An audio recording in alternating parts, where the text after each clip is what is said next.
उम्मत में से एक गिरोह, एक फौज युकातिलूना अला अबवाब बैतुल मुक़द्दस, क़यामत तक की कोई सदी या कोई साल ऐसा नहीं गुजरेगा जब बैतुल मुक़द्दस के दरवाजों पर, मस्जिद अक्सा के दरवाजों पर और उसके इर्द गिर्द माहौला जो एरिया है यानी फलस्तीन, उस पर क़यामत तक के लिए कोई ऐसा जमाना नहीं होगा कि जो जमाना तो हो और मेरे गुलाम बैतुल मुक़द्दस पर पहरा ना दे रहे हों और मेरे गुलाम बैतुल मुक़द्दस के दरवाजों पे खड़े होकर जिहाद ना कर रहे हों।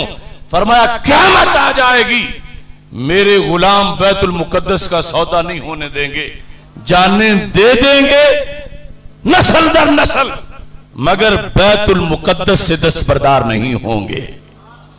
तो आज का फलस्तीनी, छोटे छोटे बच्चे, बूढ़े, औरतें जो बेखतर होकर बम्बों से, धमाकों से, आग से, हर लिहाज से बेखतर होकर वहां पहरा दे रहे हैं, तो ये उनकी खुशकिस्मती है कि मेरे आका सल्लल्लाहु अलैहि वसल्लम ने उन्हें अपनी फौज में कबूल फरमाया है और ये उनके बरहक होने की दलील है।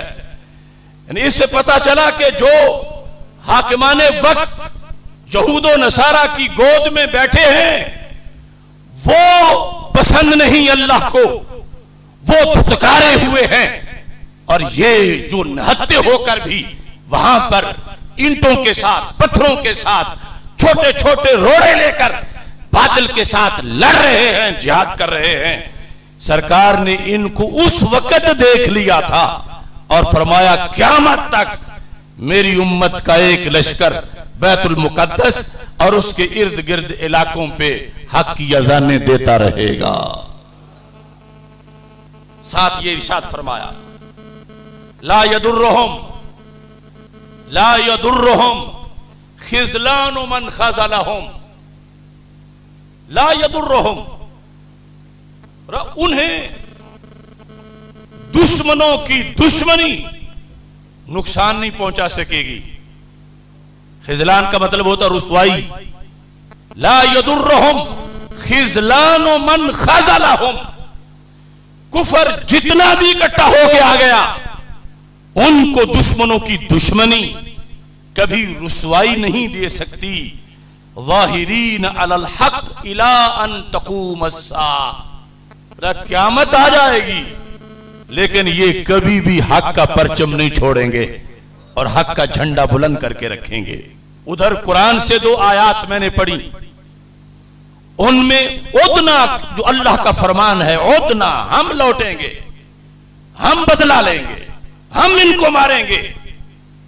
तो रब्बे जुल जलाल ने दस्ते कुदरत की नियाबत फलस्तीनियों को दी, या जो भी उम्मत मुस्लिमा का मुजाहिद वहां जाकर जिहाद करे, कि उसके लड़ने को रब ने अपने अमल से ताबीर किया और फिर फरमाया ला यबअसन्ना अलैहिम, अल्लाह उन पर मुसल्लत करेगा मन युसूमुहुम सूअल अज़ाब, जो उन्हें ला यबअसन्ना अलैहिम इला यौमिल क़ियामा मन युसूमुहुम सूअल अज़ाब।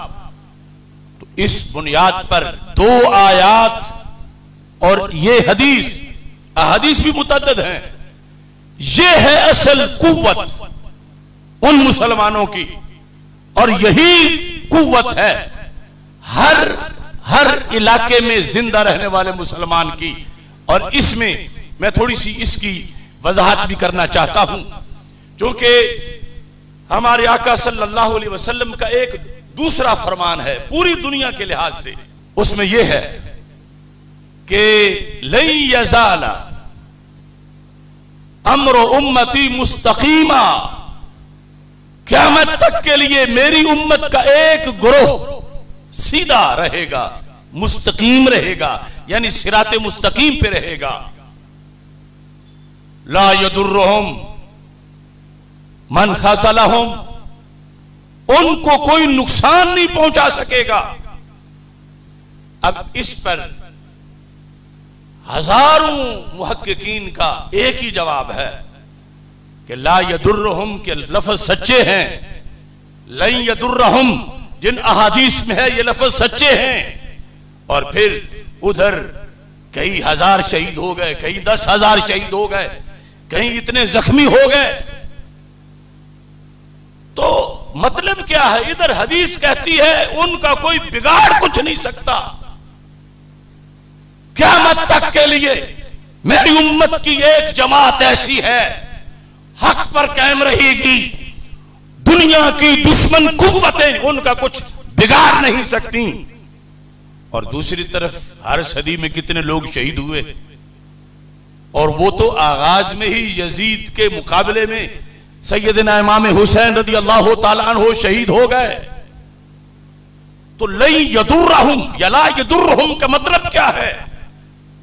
तो सब ने कहा जरर ये नहीं कि जिस्म जख्मी हो जाए, इस मकाम पर जरर ये नहीं कि जान निकल जाए, जरर ये नहीं कि शहादत हो जाए, जरर ये है कि वो जमात बातिल को मान के उनके साथ मिल जाए, वरना हक पर जान निकल जाए तो दीन उसको शिकस्त नहीं कहता, इमाम हुसैन की शहादत को फतह कहता है।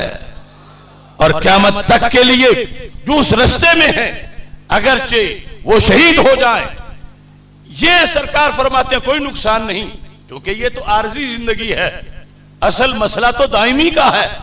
अगर वो घाटे में जाए तो फिर नुकसान है कि जो मुश्किलात आने पर बातिल के साथ मिल जाए, जो मुश्किलात आने पर चढ़ते सूरज को का पुजारी बन जाए, जो मुश्किलात आने पर हाथ में वक्त की हाँ में हाँ मिलाना शुरू कर दे, उसको नुकसान पहुंचा। फरमाया क़यामत तक के लिए हक परस्त दलील हुज्जत और बुरहान की रोशनी में कभी मगलूब नहीं होंगे।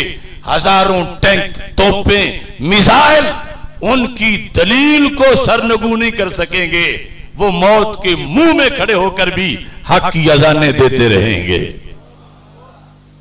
इस बुनियाद पर। वरना अगर ये वैसे जाहिरी तौर पर होता तो फिर तो आजमाइश ही ना हो सकती। दुनिया तो इम्तिहान का मकाम है। अगर अल्लाह जन्नत सामने कर देता तो फिर कौन था जो जन्नत के लिए कोशिश न करता, और अगर जहन्नम रब सामने दिखा देता तो फिर कौन था जो उससे बचने की कोशिश ना करता। अरे एक तनूरी में आग हो, उसमें कोई कहे कि तू इसमें दाखिल हो जा, तो कहता है मैं क्यों दाखिल हूं। आग बढ़े तो पीछे पीछे हटता है। तो जहन्नम देखकर कौन था जो जहन्नमियों वाले काम करता। रब ने जहन्नम को भी छुपा के रखा है और जन्नत को भी छुपा के रखा है, और कहा है ईमान बिल गैब रखो, देखे बगैर मानो कि जन्नत कैसी अच्छी है, देखे बगैर मानो कि जहन्नम का अजाब कितना तेज है। अब आजमाइश है, अब इम्तिहान है। अगर हक वालों को कभी कोई नुकसान ही ना पहुंचता, जख्मी ना होते, शहादत ही ना होती, तो फिर तो सारे की हक वालों के साथ आ मिलता कि दूसरी तरफ क्या जाना है, दुनियावी सारे मफादात तो यहां मिल रहे हैं, इधर ही हम आ जाते हैं। तो खालिक कायनात जल्ला जलालहू ने वो आजमाइश रखी इस दुनिया के अंदर, और उस आजमाइश में जाहिरी तौर पर तो नुकसान आ जाता है, लेकिन जो हक का साथ देता है वो दुनिया से कभी मिट नहीं सकता, उसके दुश्मन हमेशा के लिए मिट जाते हैं। कुरान मजीद बुरहान रशीद में रब्बे जुल जलाल फरमाता है इसी मफहूम को समझाने के लिए, अल्लाह के यहां अल्लाह के खजानों में कोई कमी नहीं। अगर अल्लाह सारे लोगों के घर सोने के दे दे, सीढ़ियां उनकी सोने की हों, सारे ईमान वालों की, तो रब में क्या कमी है। अल्लाह ने तो कुन कहना था तो सारी जमीन सोना उसका हुक्म मानता है, फौरन जमीन में हर तरफ मकानात बन जाते सोने के। या उधर कुफ्फार के लिहाज से रब चाहता तो उनके बन जाते। जिस तरह के दुनियावी तौर पर अल्लाह ताला ने ये आजमाइश रखी है, फलम्मा नसू मा ज़ुक्किरू बिही फतहना अलैहिम अब्वाब कुल्लि शै। फरमा जब कुछ लोग हमारा पढ़ाया हुआ सबक भूल गए तो हमने उनके लिए हर शय के दरवाजे खोल दिए।